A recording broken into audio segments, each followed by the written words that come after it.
আম্মা দুইজনকে তুমিও তোমার কাছে আদরের চাদর দিয়ে তোমার কাছে তুমি টেনে নিও, পড়ে না আমিন।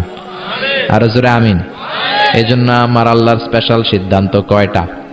প্রথম সিদ্ধান্ত ইবাদত হবে কার? দ্বিতীয় সিদ্ধান্ত ইহসান হবে কার সাথে? দ্বিতীয় সিদ্ধান্তের সাথেও আপনার একমত? এটাও দ্বিমত নাই? এজন্য ইবাদত হবে আল্লাহর, ইহসান করতে হবে মাতা পিতার সাথে। ইহসান মানে ভালো আচরণ, ইহসান মানে খেদমত করা, ইহসান মানে কোমল ভাষায় কথা বলা, ইহসান মানে মা বাবা বেঁচে না থাকলে কবরের সামনে দাঁড়িয়ে দোয়া করা, ইহসান মানে টাকা পয়সা সব মাতা পিতার পায়ের সামনে বিছিয়ে দেয়া, ঠিক কিনা? এই পৃথিবীতে যত ভালো কাজ আছে এই সবগুলো ভালো কাজকে যদি একসাথে র্যাঙ্কিং করেন, র্যাঙ্কিং এ উপরের দিকে চলে যাবে মা বাবার খেদমত। কোন সুবহানাল্লাহ। এজন্য এক সাহাবী বিশ্বনবীরে বললেন, ইয়া রাসূলুল্লাহ, ইয়া হাবিবাল্লাহ, আইয়ুল আ'মালি আফদাল। ও নবী, এই পৃথিবীর বুকে সব চাইতে ভালো আমল কোনটা? বিশ্বনবী বললেন, তিনটা কাজ পৃথিবীর বুকে সব চাইতে ভালো। জোরে বলেন কয়টা?